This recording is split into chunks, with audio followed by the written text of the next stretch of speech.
आसतु आज आम अंडा तरकारी बनैबा। अंडा पाई आम प्रथम अंडा को प्रेसर सिझेदेवा लुण पकईदेवा जहाँफल कि अंडाटी शीघ्र सीझीज।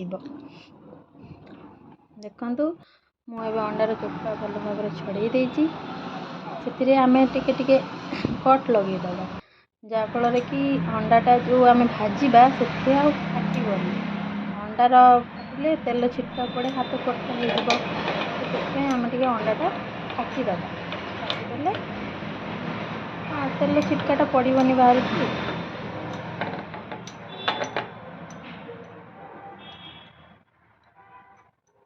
एमती गोटे गोटे गोटे गोटे करके सबू अंडा आपन काटिदेवे।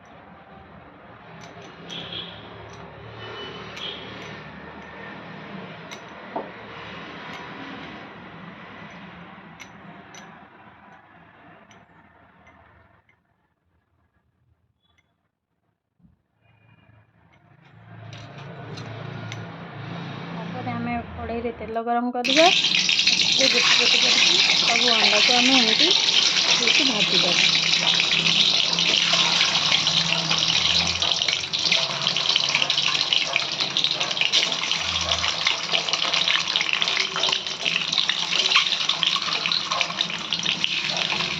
देखते एवं मुझे सबू अंडा दे देती एपट सेपट करदेवा।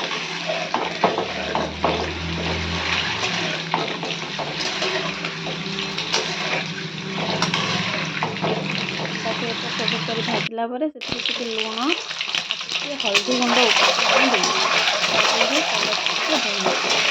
लुण हल्दी पकड़ एमती गोलैदेवा। गोल सारापर लंका गुंड हल्दी गुंड जीरा गुंड धनिया गुंड और चिकेन मसला और स्वाद अनुसार लुण सब को जोड़िक रखा। अंडा टी को भाजी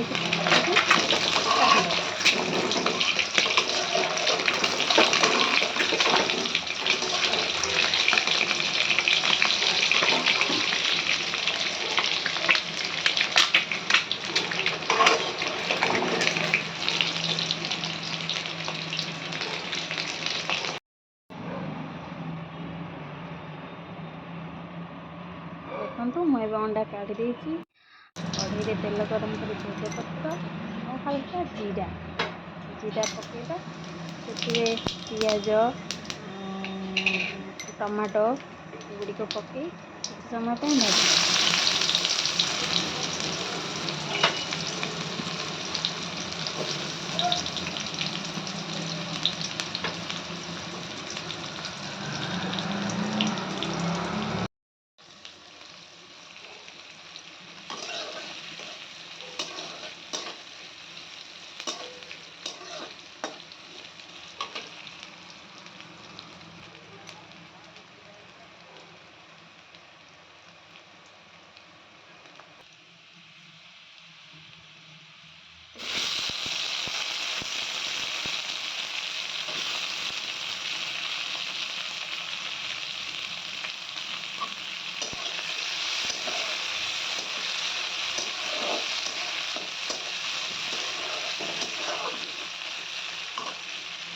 पियाज टमाटो भाजी सारा से अदा रसुण कंचा लंका को छेचा मसला टे दबा।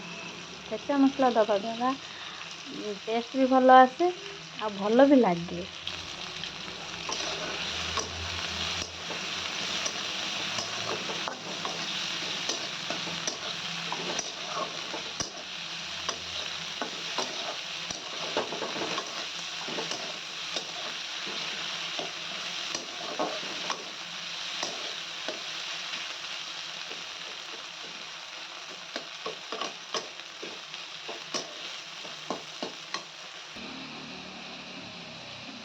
रखिथिबा लंका गुंड हल्दी गुंड जीरा गुंड लुण सबू किसी दे मसला भल भाव आम गोलैबा।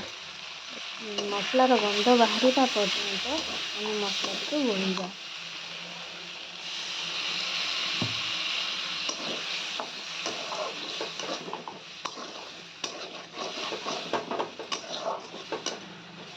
मसला टी भल भाव कषा से पानी दई भल भाव कषि से आलू काटिक रखिकी पकेबा।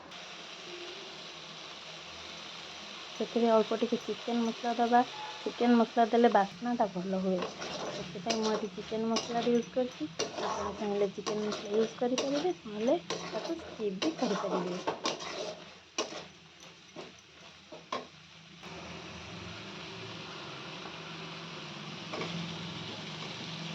ଦେଖନ୍ତୁ ମୁଁ ଏଠି ଆଳୁ ନ ଭାଜିକି ସେମିତି କଞ୍ଚା ଆଳୁକୁ ୟୁଜ୍ କରିଛି।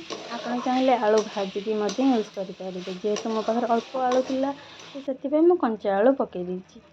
ଦେଖନ୍ତୁ ଭଲ ଭାବେ ଫୁଟି ଆସିଲାଣି, କିନ୍ତୁ ଆଳୁ ସିଝି ନାହିଁ। ଆଉ ଥରେ ତାକୁ ଭଲ ଭାବରେ କଷି ଦେଇ ଆଉ ଟିକେ ହାଲକା ପାଣି ଦେଇକି ମୁଁ ଘୋଡ଼େଇ ଦେବି।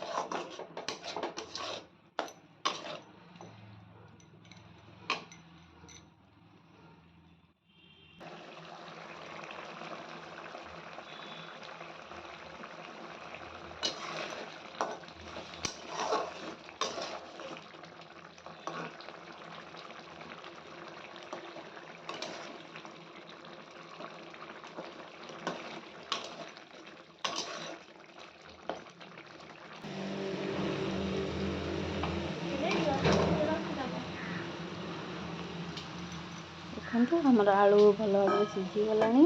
ସେଥିରେ ଭଜା ହେଇଥିବା ଅଣ୍ଡାକୁ ପକାଇବା ଏବଂ ସେଥିରେ ଗୋଳେଇବା। ତା ଦ୍ୱାରା କି ଅଣ୍ଡା ଭିତରକୁ ଲୁଣ, ହଳଦୀ, ତେଲ ଭଲସେ ଯାଇପାରିବ। ସେ କଷି ସାରିଲା ପରେ ସେଥିରେ ଗରମ ପାଣି ଦେଇ ଫୁଟାଇବା। ଫୁଟାଇ ସାରିଲା ପରେ କିଛି ଧନିଆ ପତ୍ର କାଟି ରଖିଥିବା ସେଥିରେ ପକାଇବା। ପକାଇ ସାରିଲା ପରେ ଗୋଟେ ପାତ୍ରକୁ ଓଜାଡ଼ି ଦେବା। ଓଜାଡ଼ି ସାରିଲା ପରେ ଦେଖନ୍ତୁ ତରକାରୀଟି କେତେ ସୁନ୍ଦର ଭାବରେ ଦେଖାଯାଉଛି। ଇଚ୍ଛା ହେଉଛି ନା ଖାଇବା ପାଇଁ? ଆପଣମାନେ ମଧ୍ୟ ଘରେ ବନାନ୍ତୁ ଏବଂ ଖୁସିରେ ଖାଆନ୍ତୁ। ଆଉ ତରକାରୀଟି କେମିତି ହେଇଛି ନିଶ୍ଚିତ ଜଣାଇବେ। ରହୁଛି। ଜୟ ଜଗନ୍ନାଥ।